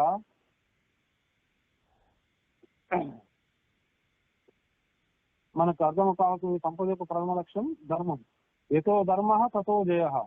అంటే ధర్మం తప్పిన వారు భగవంతుని కుమారులైనా కూడా శిక్ష అనుభవించవలసి వస్తుంది. అది ఇక్కడ మనం అర్థం చేసుకోవాలి. కాబట్టి అహంకారం లేకుండా మన సర్వస్వాన్ని, అంటే మన సంపదలను, కుటుంబాన్ని, మనం చేయి సమస్త కర్మలను కూడా భగవంతునికి ప్రసాదంగా, ఆ భగవంతుని యొక్క ప్రసాదంగా భావించి సర్వం భగవంతునికి అర్పించాలి. మళ్ళీ నేను ఎంత కష్టపడుతున్నా, నా వల్ల ఇంత అవుతుంది, ఇదంతా నేనే, నా వల్లనే, ఇది కాదు, ఇదంతా వ్యర్థం, వేస్ట్ ఇదంతా. ఆ భగవంతుని శరణాగతి పొందినప్పుడే పరమపదం లభిస్తుంది మనకు. ఈ విధంగా సుఖమహర్షి ఏం చేస్తాడు? ఈ మాటలు, సుఖమహర్షి యొక్క మాటలు ఉన్న పరీక్షకు ఏ యుగాలలో భగవంతుని ఏ విధంగా ఆరాధించి మోక్ష సాధన చేయవచ్చునని మళ్ళీ ప్రశ్నించడం అన్నట్టు. అప్పుడు సుఖమహర్షి ఏం చెప్తుండ్రు? సత్యయుగము అంటే కృతే ధ్యాయతో విష్ణు త్రేతాయాం యజతో మతై ద్వాపరే పరిచర్యాయాం కలో తను హరికీర్తనాథ్ అని చెప్తున్నాడు. అంటే సత్యయుగం అంటే కృతయుగంలో భగవంతుడు శ్వేతవర్ణంలో చతుర్భుజుడై ఉంటాడు. కాబట్టి తలపై జటాజూటములు ఉంటాయి. ఆ యుగంలో మానవులు తపస్సు ద్వారా భగవంతుడు చేరగలరు అని చెప్తున్నాడు. మరి సత్యయుగంలో ప్రజలందరూ సద్భావ పూరితులై సాత్వికులై అందరి ఎడల ప్రేమ గలవారు ఏం చేస్తారు? ధర్మ మార్గంలో చరిస్తూ ఉంటారు. మరి ఇక త్రేతాయుగంలో భగవంతుడు ఎరుపు రంగు శరీరం కలవాడై చతుర్భుజుడై ఉంటాడు. అతని చేతిలో యజ్ఞపాత్ర ఉంటుంది. కేశములు బంగారు వర్ణంలో ఉంటాయి. ఈ త్రేతాయుగంలో ప్రజలు విష్ణు యజ్ఞాలు చేసి యజ్ఞ రూపుడైన భగవంతుని చేరుకుంటారు. ఇక ద్వాపర యుగంలో భగవంతుడు నీలి వర్ణంలో చతుర్భుజుడై ఉంటాడు. శంకు చక్రాలను ధరిస్తూ ఉంటాడు. గద మొదలైన ఆయుధాలను ధరించుంటాడు అన్నట్టు. ఈ ద్వాపర యుగంలో ప్రజలు మంత్రతంత్రాలు స్తుతులతోటి భగవంతుని ఆరాధించి మోక్షాన్ని పొందగలుగుతారని చెప్తున్నారు. మరి ఇక కలియుగంలో భగవంతుడు కృష్ణ వర్ణంలో అంటే నీలమణి వల్ల ప్రకాశిస్తాడు అన్నట్టు. ఈ యుగంలో ప్రజలు భగవంతుని లీలలను, గుణాలను గానం చేస్తూ నామ సంకీర్తనల ద్వారా భగవంతుని అపారమైన కృపను పొందగలుగుతారు అన్నట్టు. నమస్తే వాసుదేవాయ నమః సంకర్షణాయ చ ప్రద్యుమ్నాయ నిరుద్ధాయ సర్వభూతాత్మనే నమః ధ్యేయం సదా పరిపవగ్నం అభీష్టదోహం తీర్థాస్పదం శివ వివరించి మృతం శరణ్యం వృత్యార్తిహం ప్రణతపాల భావాబ్దిపోతం వందే మహాపురుషతే శరణారవిందం. ఈ విధంగా భగవంతుని కీర్తించినంత మాత్రంలోనే భగవంతుని పొందగలుగుతాం మనం కలియుగంలో. ఇంతకు మించిన సాధనం ఏది లేదు కలియుగంలో. నిరంతరము ఆ భగవాన్ని చరణారవిందాలను మనస్సులో నిలుపుకొని అనన్య భక్తి భావంతో భజించే వారి పాపాలను అన్ని కూడా భస్మీపట్నం చేయబడతాయని తెలుసుకోవాలి మనం. శివదేవుడు పరీక్షిస్తున్నకు భగవాను వైరభావంతో అనుక్షణం స్మరించి శిశుపాలుడు, పౌండ్రకుడు, కాలుడు ఇట్లా వీళ్ళు మొదలైన వాళ్ళంతా కూడా ముక్తి పొందిన విషయాన్ని కూడా గుర్తు చేస్తాడు. భగవానుని అంటే శ్రీకృష్ణ పరమాత్మని లీలలను గాని, రూపాన్ని గాని ఏ విధంగానైనా అంటే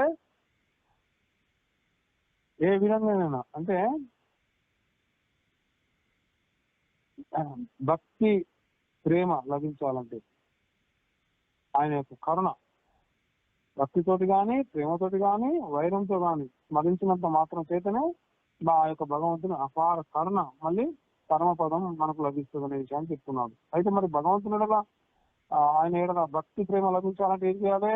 శ్రేష్ట గురువు యొక్క ప్రాధాన్యత ఎంత అయినా మనకు ఉంటుంది అని సుకుమారుడికి పరిస్థితులు చెప్తున్నాడు అన్నట్టు. గురువు వల్ల మంత్రోపదేశం పొందవలసిన విషయాన్ని గురించి కూడా చెప్పడం జరుగుతున్నది.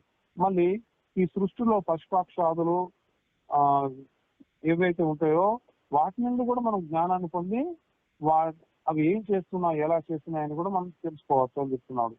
అంటే మహాత్ముడు సాక్షాత్తు విష్ణు రూపుడైన ఒక ఇది దత్తాత్రేయుడు కూడా ఆయన 24 మంది గురువుల నుండి జ్ఞానాన్ని పొంది ఉన్నాడని తెలియజేస్తున్నాడు అన్నట్టుగా.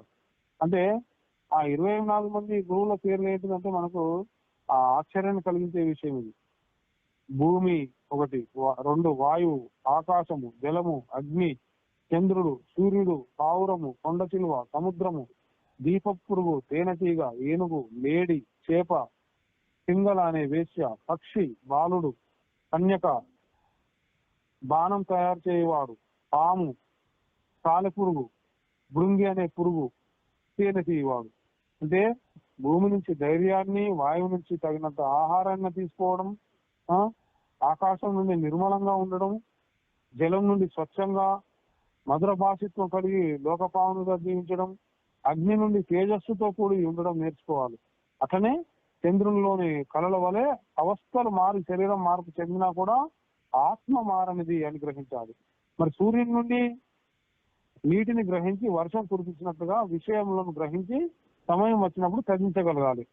మరి పావురం నుండి తన జంట పావురం కోసం ఆహుతి అయ్యే విషయం చూసి మనం అలా ఉండకూడదని మోహాన్ని త్యజించగలగాలన్నట్టు మనం. మరి కొండ తిలువ తన వద్దకు వచ్చిన ఆహారాన్ని స్వీకరిస్తుంది. అట్లనే అదే విధంగా మన ప్రాప్తిలో ఏది ఉంటే అదే లభిస్తుందని తృప్తితోటి జీవించాలి మనం ఫస్ట్. సముద్రం నుండి ఎన్ని బాధలు వచ్చినా సరే గంభీరంగా ప్రసన్నంగా ఉండడం నేర్చుకోవాలి. దీపపురుగు ఏం చేస్తుంది? దీపానికి ఎట్లయితే ఆకర్షితురాలైతుందో అట్లా భౌతిక సుఖాలకు ఆకర్షితులై నశించరాదు అని చెప్పబడుతుంది. తేనెటీగ తేనెను కూడా ఏం చేస్తుంది? తేనెను ఒక దగ్గరికి మొత్తం పోబెడుతుంది అన్నట్టు. ఎవరో వచ్చి దాన్ని మొత్తం సంగ్రహించి నాశనం చేసి వెళ్తారు అంతే. అదే విధంగా మానవులు అవసరమైన దానికంటే అవసరమైనంత వరకే ధనాన్ని గ్రహించాలి, ఎక్కువ గ్రహించకూడదు, సంగ్రహించకూడదు అని చెప్తున్నది.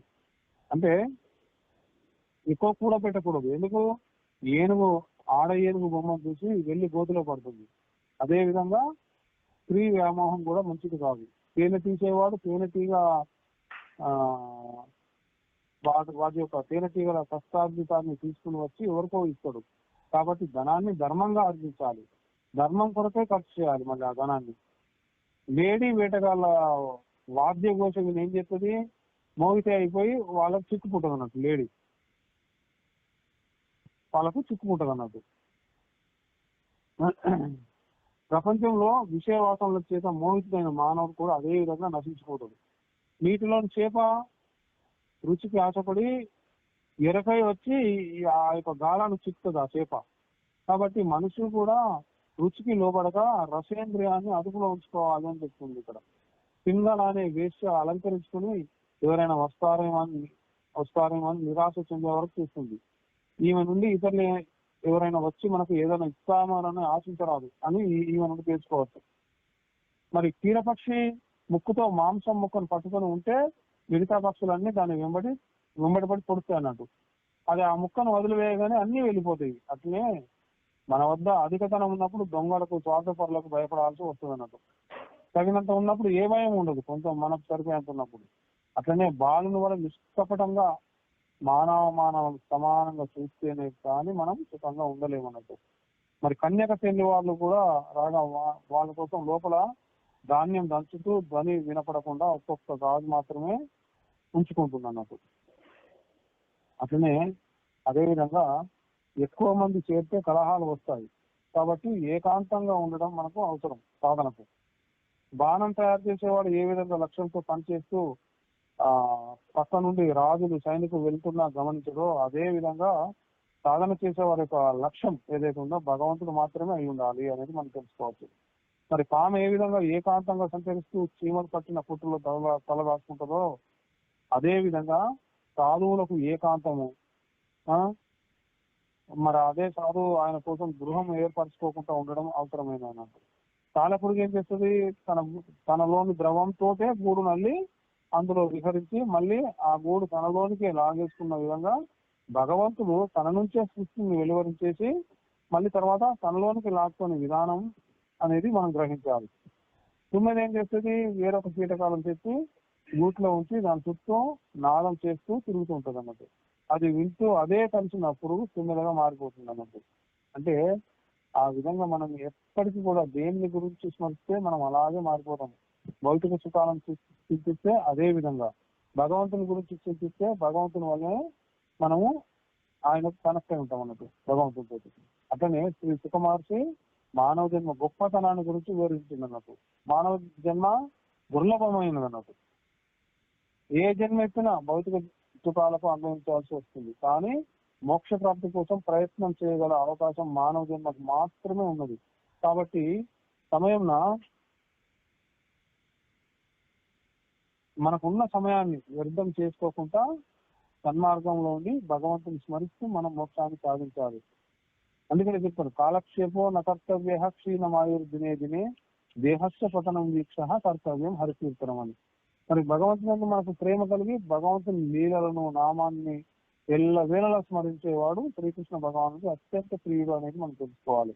తపస్సులు, దానాలు, తీర్థయాత్రలు ఇట్లాంటి వాటి అన్నిటికన్నా సత్సంగం, భక్తుల యొక్క సాంగత్యం అధిక ఫలాన్ని ఇస్తుంది మనకు అనేది అర్థం కావాలి. కాబట్టి మానవులకు సత్సంగము అత్యంత ముఖ్యమైనది. ఎవరి వాణి అయితే ప్రేమతోటి గద్గదమవుతుందో, ఎవరు భగవంతుని ప్రేమలో లీలను తలుచుకొని నవ్వుకుంటూ ఏడుస్తూ ఉంటారో, ఎవరైతే సిగ్గుపడకుండా గట్టిగా భగవన్నామాన్ని గురించి గానం చేస్తూ నృత్యం చేస్తుంటారో వారి వలన ప్రపంచం పవిత్రం అవుతుంది. వాగ్గద్గదాయస్య ద్రవతే యస్య చిత్తం హృద్యస్య దీక్షణం అసతి పచిచ్చ విలజ్జ ఉద్గాయతి నృత్య చేత యద్భక్తియుక్తో భువనం పునాతి. ఈ ప్రపంచంలో మనకు లభించే సుఖ దుఃఖాలకు మన కర్మలు మళ్ళీ కాలమే కారణం, కానీ వేరే వాళ్ళు ఎవ్వరు కాదు. మనం ఏం కర్మ చేసుకుంటే అదే మనకు తిరిగి వస్తుంది. ఈ విషయాలను తెలుసుకుని ప్రవర్తించాలి అనేది మనకు చెప్తుంది శాస్త్ర ప్రమాణం. ఇట్లా శ్రీకృష్ణుడు ఉద్ధవునికి సాంఖ్య యోగంలో భాగవత ధర్మాన్ని వివరించడం జరుగుతుంది అన్నట్టు. తర్వాత శ్రీ సుఖమహర్షి ఏం చేస్తాడు, యదుకుల సంహారం గురించి పరీక్షిత్తుకు తెలియజేస్తాడు. బ్రాహ్మణ అపరాధం వల్ల సాంబుడు మొదలైనటువంటి యదుకుమారులు ఒక ముసలాన్ని పొంది దాన్ని అరగదీసి నీటిలో కలిపినప్పటికి కూడా అక్కడ ఉన్న గడ్డితోనే తమలో తాము కలయించుకుని మరణిస్తారు అన్నట్టు. అది విన్న కృష్ణుడు భూమాత బరువు తగ్గిందని సంతోషిస్తాడు. మరి బలరాముడు ఏం చేస్తాడు, సముద్రం ఒడ్డున ధ్యానంలో కూర్చొని భగవాన్ గురించి ధ్యానం చేస్తూ వైకుంఠానికి వెళ్ళిపోతాడు. మరి అన్న బలరాముడు పరంపరను చేరిన వార్త విని శ్రీకృష్ణుడు ఒక రావి చెట్టు కింద చతుర్భుజుడ కుడితోడ మీద ఎడమకాలు పెట్టుకొని కూర్చుంటాడు అన్నట్టు. అక్కడ అరగదీయబడిన సన్నగా పదులుగా ఉన్న ముసలం యొక్క శేష భాగాన్ని చూసి ఒక వేటగాడు ఏం చేస్తాడు, బాణంగా ఉపయోగపడుతుందని తీసుకుంటాడు అన్నట్టు దాన్ని. అయితే ఆయన దూరం నుండి స్వామి యొక్క ఎర్రని పాదాన్ని బొటన వేలు చూసి లేడి అని భ్రమించి బాణాన్ని వేస్తాడు అన్నట్టు. అది శ్రీకృష్ణుని కాలు బొటన వేలు తీసుకుంటది. దగ్గరకు వచ్చి చూసి వెంటనే ఆ జర అనే వేటగాడు మిక్కిలి భయంతో భక్తితోటి పశ్చాత్తాపంతో క్షమాపణ కోరుతాడు అన్నట్టు. కృష్ణుడు ఏం చెప్తాడు, నీవు నా మనస్సులో అనుకున్నది చేసినావు, నీకు మిక్కిలి పుణ్యవంతులకు ఇచ్చే పరమపదాన్ని ప్రసాదిస్తున్నానని చెప్పి ఆ జర అనే వేటగాడిని కూడా పరమపదాన్ని ప్రసాదిస్తాడు భగవంతుడు. అట్లా ఆ వేటగాడు ధ్యానమగ్నుడై పరమనామాన్ని చేరుకుంటాడు. ఆ తర్వాత శ్రీకృష్ణుని వెలుగుతూ ద్వారకకు మన దారుకుడు సేవకుడు చెట్టు కిందకి వచ్చి స్వామి చాలా బాధపడతాడు అన్నట్టు. అంటే కృష్ణుడు దారుకునితో ఏం చెప్తాడంటే, నీ ద్వారకకు వెళ్ళి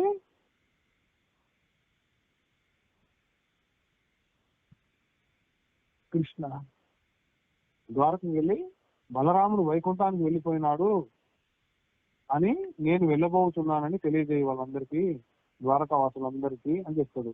అర్జునుని సంరక్షణలో ఇంద్రప్రస్థంకు చేరవలసిందిగా చెప్పు వీళ్ళందరినీ, ఎందుకంటే నేను దామానికి వెళ్ళగానే ద్వారక సముద్రంలో మునిగిపోతుంది అని చెప్తాడు అన్నట్టు ద్వారకునికి.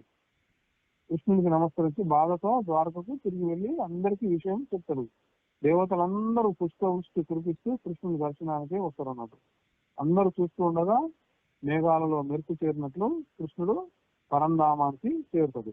ద్వారకలో వసుదేవుడు, రోహిణి మొదలైన వాళ్ళందరూ కూడా వాళ్ళ పుత్రుడు లేడని విరహ బాధతో ప్రాణాలు వెలుస్తారు అన్నట్టు. అట్లా అనేక మంది యాదవ స్త్రీలు వాళ్ళ యొక్క భర్తల శరీరాలతో సహగమనాన్ని చేస్తారు.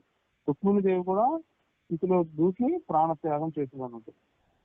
అర్జునుడు అక్కడికి వచ్చి అందరికీ పిండ ప్రదానం చేయిస్తాడు అన్నట్టు. ఎవరు లేని వారికి తానే పిండ ప్రదానం చేస్తాడు అన్నట్టు.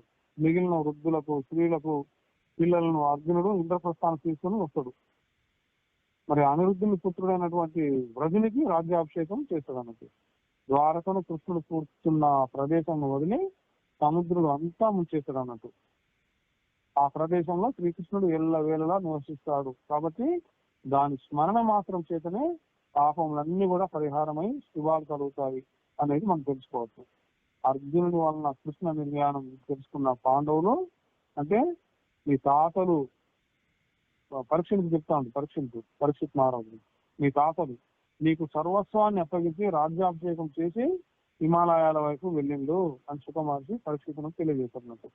మరి సుఖమహర్షి దేవతలకు కూడా ఆరాధ్యులైన కృష్ణుని లీలలను స్మరించిన, గానం చేసిన, శ్రీకృష్ణుని నామ సంకీర్తన చేసిన, వినిన శ్రీకృష్ణునిపై అచంచలమైన భక్తి ప్రాప్తిస్తుందని పరీక్షితునికి చెప్పడం జరుగుతుంది అన్నట్టు.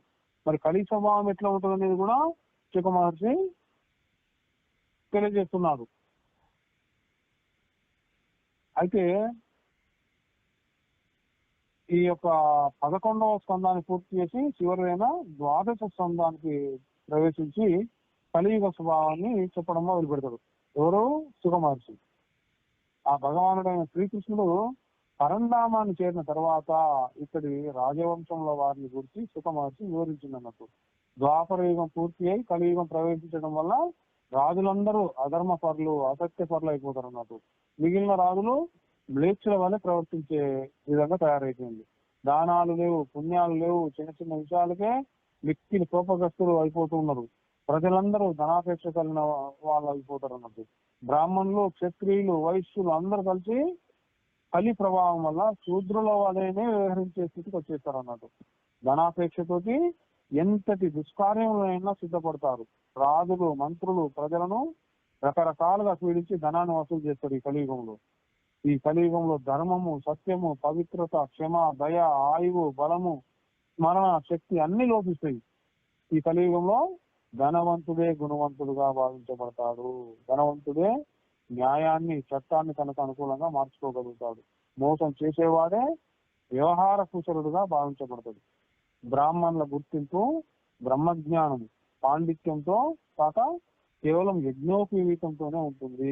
వివాహములు, కులము, శీలము, గుణము ఇట్లాంటి విషయాల మీద కాక యువతీ యువకుల పరస్పర ఇష్టాల మీద ఆధారపడి ఉంటాయి అన్నట్టు. ఇవన్నీ కూడా ఇవి వివాహం అనేది ఈ కులము, శీలము, గుణము వీటి మీద ఉండదు. వాళ్ళ యొక్క ఇష్టాలు వాళ్ళిద్దరికి ఒక్కొక్కరు నచ్చితే చాలు. ఇక కులము, శీలము, గుణం ఇవన్నీ అవసరం లేదు ఈ కలియుగంలో. అట్లాంటి పరిస్థితి ఎదురవుతుంది. ప్రజల కపట వేషధారులనే సాధువులుగా నమ్ముతారు ప్రజలు.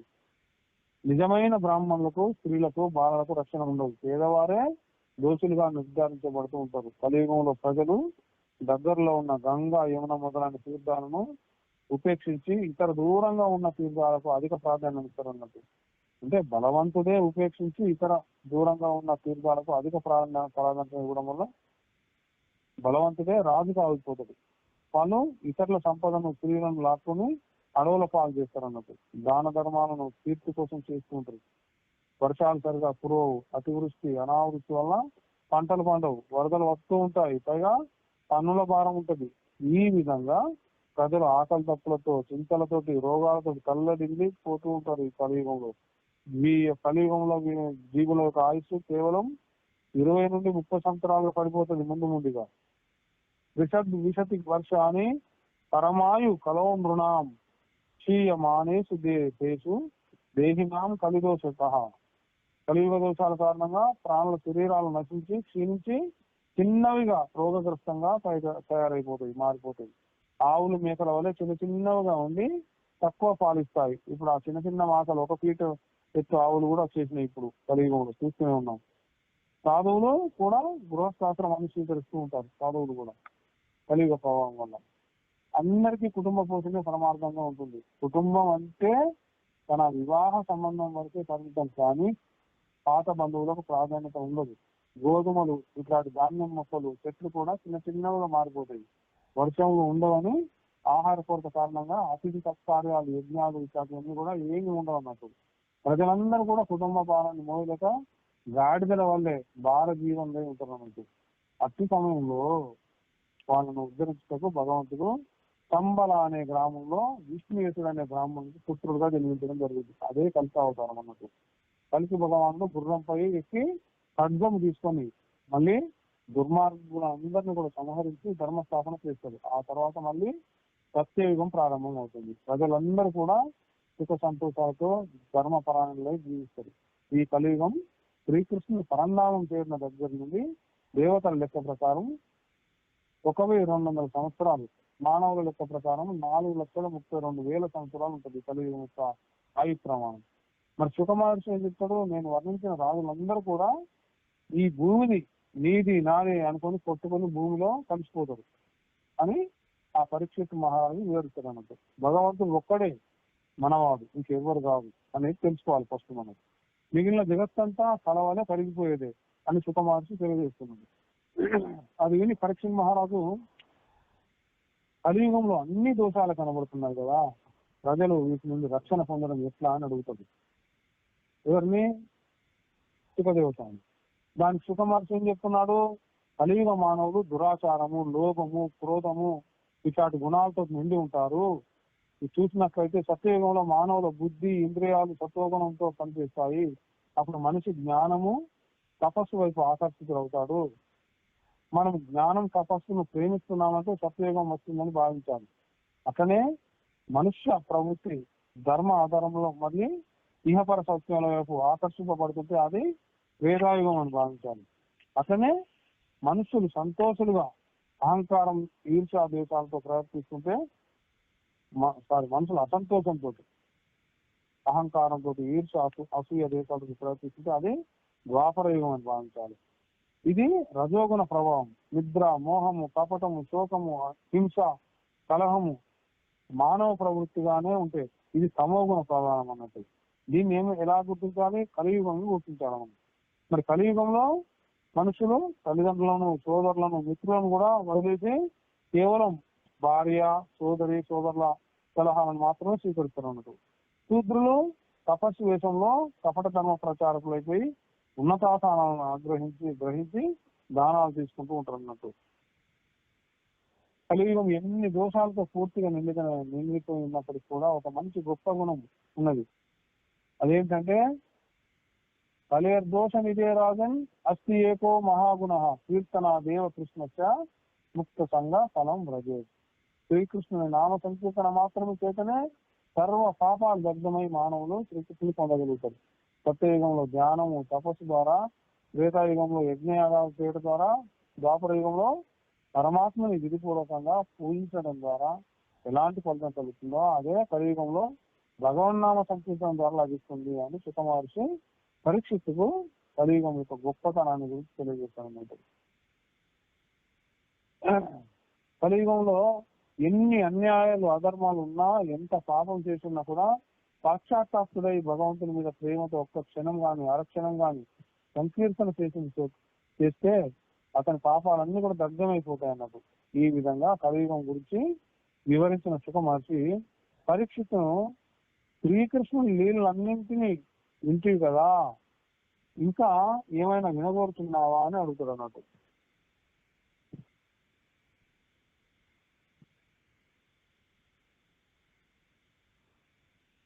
దాని పరీక్ష మహారాజు ఏం చెప్తాడు, ఈ రోజు 7వ దినం కాబట్టి మీరు వెళ్ళిపోతారు, నేను తక్షకుడు కాటుతో మరణిస్తాను అంటాడు. దానికి సుఖ మహర్షి ఏం చెప్తాడు, పరీక్షితును నీ పశుపతి మానలేదా అని మందలిస్తాడు. మళ్ళీ ఒకసారి జీవాత్మ గురించి వివరిస్తాడు అన్నట్టు. కుండ పగిలిపోతుంది కానీ కుండలోని ఆకాశం ఏమీ కాదు. అగ్ని వేరు, కట్టె వేరు, నీవు శరీరం కాదు. ఉదాహరణకి రాత్రి కలలో మన శిరస్సు నరికివేయబడినట్లు, మన శరీరం శ్మశానంలో కాలబడినట్టు కనిపించవచ్చు, కానీ ఆ కళ వల్ల మన శరీరానికి నిజంగా ఏమి కాదు కదా. అట్లనే నిజంగా అదే విధంగా జన్మ మృత్యు రహితమైన ఆత్మే నీవైనప్పుడు భయం ఎందుకు మనకు? ఈ ప్రపంచం అంతా కూడా నాశనమైన స్వయం ప్రకాశమైన ఆత్మకు నాశనం ఉండదు. ఆత్మను దేనితోనూ పోల్చలేము మనం. ఒక సర్పము కాదు, 1000 సంవత్సరాలు చచ్చినా నేను ఏం చేయలేదు అని సుఖ మహర్షి ఏం చేస్తాడు, పరీక్షకు తెలియజేస్తున్నట్టు. స్వప్నే యదా శిరచ్ఛేదం పంచత్వ ఆత్మనః స్వయం యస్మాత్ పశ్యతి దేహశ తత ఆత్మ శోజమరం. సుఖ మహర్షి వల్ల దివ్య జ్ఞానాన్ని పొందిన పరీక్షకు గద్గదుడై సుఖ మహర్షిని కీర్తిస్తాడు. కరుణామూర్తులైన మీరు నా యందు మిక్కిలి కృపతోటి అనాది అనంత సత్య స్వరూపుడైనటువంటి శ్రీహరి లీలను వర్ణించి నన్ను అనుగ్రహించారు. నేను కృతకృత్యుడైపోయినాను. మీరు ఆ భగవాను కళ్యాణ స్వరూపాన్ని నా ముందు సాక్షాత్కరింపవలసి చేసినారు. నాకు ఆల్రెడీ ఆయన లీలల ద్వారా చెప్తాడు. ఈ ఉపదేశం వల్ల నా అజ్ఞానం పూర్తిగా పోయింది. ఇక నాకు మౌనంగా ఉండడానికి అనుమతినియండి. నేను నా సంస్కారాలను, కోరికలను అన్నింటినీ వదిలివేసి ఇంద్రియాతీతుడనై ఆ పరమాత్మ స్వరూపంలో లీనమైపోతాను. మీకు మరల నమస్కరిస్తున్నాను అన్నాడు పరీక్షిత్తు. ఇదే పరీక్షిత్తు పలికిన ఆఖరి మాట. అజ్ఞానంచ నిరస్తం మే జ్ఞాన విజ్ఞాన నిశ్చయ భక్త దర్శితం క్షేమం పరం భగవత పదం. ఈ విధంగా ఆయన యొక్క దివ్య భావనను ప్రకటించిన పరీక్షితుని చూసి సుఖ మహర్షి ఎప్పుడు పలకని విధంగా పుత్ర నీకు శుభం కలుగుగాక అంటారు అన్నట్టు. ఇదే సుఖ మహర్షి పరీక్షితుతో పలికిన ఆఖరి వచనం అన్నట్టు. ఏతతే కలితం తాత యదాత్మా పుష్టవాన్ నృప హరేర్విషాత్మన్ చేష్టాంకిం భూయహం శ్రోతి నిచ్చతి. పరీక్షిత్తు సుఖ మహర్షిని పూజించి అనేక సార్లు నమస్కరించింది. సుఖ మహర్షి పరీక్షిత్తు వద్ద సెలవు తీసుకొని మునులు సాధువులు అందరితో కలిసి అక్కడి నుండి నిష్క్రమించింది. రక్షకుడు వేషం మార్చుకుని వచ్చి పరీక్షిత్తును కాటు వేస్తాడు. అందరూ చూస్తుండగానే పరీక్షిత్ మహారాజు శరీరం మండిపోయి భస్మం అయిపోతూ ఉన్నట్టు. 4 దిక్కుల ఆహాకారంలో చెలరేళ్తూ ఉన్నట్టు. దేవదుందువులు వాటంతట అవే మోగినవి. ఆ తర్వాత గంధర్వులు, అప్సరసలు ధన్యుడు పరీక్షిత్ మహారాజా అంటూ గానం చేస్తారు అన్నట్టు. దేవతలు పుష్పవృష్టిని కురిపిస్తారు. ఈ రకంగా పరీక్షిత్తు పరమపదాన్ని చేరుకుంటారు అన్నట్టు.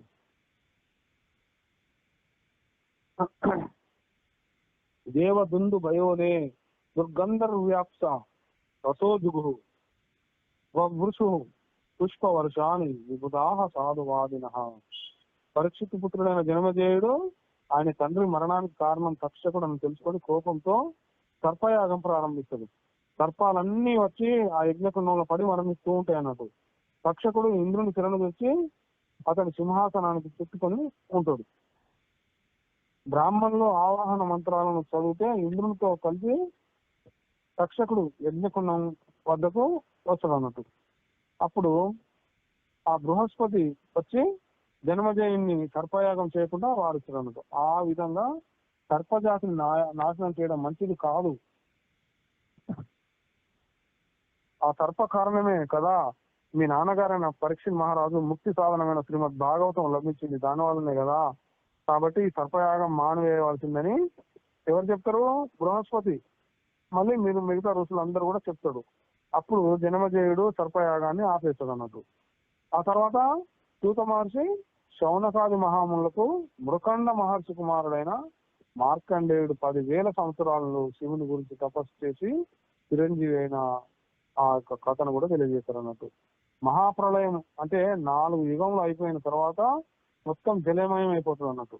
అప్పుడు మార్కండేయుడు చీకట్లో ఒక్కడే తిరుగుతూ వటపత్రశ అయిన పరమాత్మను చూస్తాడు అన్నట్టు. కరార విందేన పదార విందం ముఖార విందే వినివేశయంతం వటస్య పత్రశ పుటేశయానం బాలం ముకుందం మనసా స్మరామి. అంతా ఆ బాలుని ముగ్ధమోహన రూపాన్ని చూసి కౌగులించుకొనబోతాడు అన్నట్టు. ఆ బాలకుడు మాయమైపోతాడు. అప్పుడు మార్కండేయుడు మళ్ళీ పరమశివుని గురించి తపస్సు చేసి అసంచలమైన విష్ణు భక్తిని, విష్ణు మాయను తెలుసుకునే జ్ఞానాన్ని పొందుతాడు అన్నట్టు. ఆ మార్కండేయుని చరిత్ర విన్నా చదివినా వృత్తి భాగాలు కూడా తొలగి వైకుంఠానికి చేరుతారని చెప్తుంది మన శాస్త్రం అని శౌనకాది మునులకు సూత మహర్షి తెలియజేశారు అన్నట్టు. వాళ్ళ కోరిక అనుసరించి శ్రీమన్నారాయణుని ప్రత్యక్ష స్వరూపమైన సూర్య భగవాన్ని ద్వాదశ ద్వాదశాదిత్యుల రూపాలను అంటే దాత, ఆర్యముడు, మిత్రుడు, వరుణుడు, ఇంద్రుడు, వివస్వంతుడు, స్పష్ట, విష్ణువు, ఆర్యముడు, భగుడు, పూషుడు, క్రతువు అనే వారి గురించి వివరిస్తారు అన్నట్టు. సూత మహర్షి భగవన్నామ స్మరణ యొక్క గొప్పతనాన్ని తెలియజేసింది. అంటే శ్రీమద్ భాగవతం శ్రద్ధగా విన్నంత మాత్రం చేత పరీక్ష మహారాజు అందరు చూస్తుండగానే ముక్తుడైపోయింది కదా. ఏ మానవుడైతే పడుతూ లేస్తూ తుమ్ముతూ ప్రతి సందర్భంలోనూ గట్టిగా హరినామ స్మరణ చేస్తాడో అతడు సర్వ పాపాల నుండి ముక్తుడవుతాడు. పతితః స్ఖలితశ్చార్తః స్థిత్వా వావివశోభ్రువన్ హరయే నమః ఇత్యేర్భు వచ్చతే సర్వపాతకాన్. అంటే భగవంతుడి యొక్క నామస్మరణ ఫలం భగవంతుని లీలలను పాడుకుంటూ స్మరిస్తూ తేలికగా భవసాగరాన్ని దాటవచ్చు మనము. ఈ యొక్క భగవన్నామస్మరణ చేయని నాలుక కాకికి ఎంగిలి పదార్థం పడవేసే చోటు వంటిది. కాబట్టి మానవ జీవన ప్రధాన లక్ష్యం ఏంటిది? ఆ యొక్క భగవంతుని నామస్మరణ. ప్రపంచంలో అనేక గ్రంథాలు ఉన్నాయి, 18 మహాపురాణాలు ఉన్నాయి. పరమాత్మని ఓంకార శబ్దం నుండి బ్రహ్మదేవుడు వేదాలను ఆవిష్కరించడం జరుగుతున్నట్టు. ద్వాపర యుగంలో పరాశర పుత్రుడైన వ్యాసుడు వీటిని ఋగ్వేదము, యజుర్వేదము, సామవేదము, అధర్వణ వేదం అనే 4 భాగాలు విభజించి తన శిష్యులైన పైలుడు మొదలైన వాళ్లకు వాటి వ్యాప్తిని చేస్తారు అన్నట్టు. వాటి సారంగా 108 ఉపనిషత్తులను వాటి అంటే ఉపనిషత్తుల ఆధారంగా సారంగా పురాణాలను రచించడం జరిగింది అన్నట్టు. 18 పురాణాలలో శ్రీమద్ భాగవతంలో గంగా నది వలె దేవతల్లో విష్ణు వలె, వైష్ణవులలో శంకరుని వలె, పుణ్యక్షేత్రాలలో కాశీ వలె ఉత్తమమైనది ఈ యొక్క పురాణం, శ్రీమద్ భాగవత పురాణం. శ్రీమద్ భాగవతం సర్వోన్నతమైనది, మళ్ళీ వైష్ణవులకు ప్రియమైనది. శ్రీమద్ భాగవతం చదివిన, విన్నా, స్మరించిన ఆ భగవంతునిపై ప్రేమ భక్తి అనాయాసంగా కలుగుతాయి అన్నట్టు. శ్రీమద్ భాగవతం పురాణమమలం యద్వైష్ణవానాం ప్రియం యస్మిన్ పరమహంస మేకమమలం జ్ఞానం పరం గీయతే. భగవంతుడి ఈ కలియుగంలో వాంగ్మయ రూపంలో భాగవతంగా ఉన్నది. స్మరణ అంటే తనకు మాత్రమే వినబడే రీతిలో భగవన్ నామాన్ని ఉచ్చరించడం, కీర్తించడం, అంటే అందరికి వినపడేట్లుగా గట్టి భగవన్ నామాన్ని పాడడం. దీనివల్ల చుట్టుపక్కల ఉన్నవారు కూడా ఆత్మనసును పొందగలుగుతారు. ఇంకా సంకీర్తన అంటే చాలా మంది కలిసి వాద్యములతో కూడి భగవంతుని కీర్తించడం. మరి శ్రీకృష్ణ పరమాత్మే మన స్వామి అని భావించి జన్మ జన్మలకు కూడా శ్రీకృష్ణుని పాదాల విందం పట్ల అచంచలమైన భక్తి కావాలి అని ప్రార్థించాలి మనం. మోక్షం కన్నా శ్రీకృష్ణుని దర్శనము అచంచల భక్తిలోనే ఆనందమైన కూడా ఆనందం కలగదని తెలుసుకోవాలి. అంటే అచంచలమైన భక్తితోటే అనంతమైన ఆనందాన్ని మనం పొందవచ్చు, కలిగి ఉంటుంది అనే విషయాన్ని తెలుసుకోవాలి మనం అక్కడ. అంటే మాయారూపమైన ఈ ప్రపంచంను దాటడానికి, భవసాగరం నుండి జీవులు ఉద్ధరించబడడానికి ఏం కావాలి? శ్రీమద్ భాగవతాన్ని వినిపించిన శ్రీ సుత మహర్షి ప్రార్థించాలి. ఇంకా ఏ భగవాన్ నామ సంకీర్తన అన్ని పాపాలను పోగొడుతుందో, ఏ పరమాత్మని చిరణాల విందాలను ఆశ్రయిస్తే సమస్త దుఃఖాలు పోయి పరమశాంతి లభిస్తుందో ఆ కృష్ణ భగవాన్ని మనం ప్రార్థించుకుందాం. నామ సంకీర్తనం యశ సర్వపాప ప్రణాశనం తమామో దుఃఖ శమనం తం నమామి హరింపరం. అంటే మనం ఈ భారతదేశంలో పుట్టినందుకు ఎంతో అదృష్టవంతులని భావించుకోవాలి. ఇక్కడ నదులు ఏమేమి ఉన్నాయి మనకు? గంగా, యమున, నర్మద, గోమతి, కావేరి ఇట్లాంటి నదులు ఎన్నో ఉన్నాయి అనుకో మనకు. ఇక్కడ బృందావనము, అయోధ్య, ద్వారక, కురుక్షేత్రము, నవీశరణ్యం ఎన్నో తీర్థాలు ఉన్నాయి, పుణ్యక్షేత్రాలు ఉన్నాయి. ఈ భారత భూమికి మనం హృదయపూర్వకంగా నమస్కరించాలి. మనకు జన్మంటూ ఉంటే ఈ భారత భూమిలోనే జన్మించాలని ఆ కృష్ణ భగవాన్ని హృదయపూర్వకంగా ప్రార్థించాలి. సర్వే జన సుఖినో భవంతు. ఓం శాంతి శాంతి శాంతి. హరే కృష్ణ.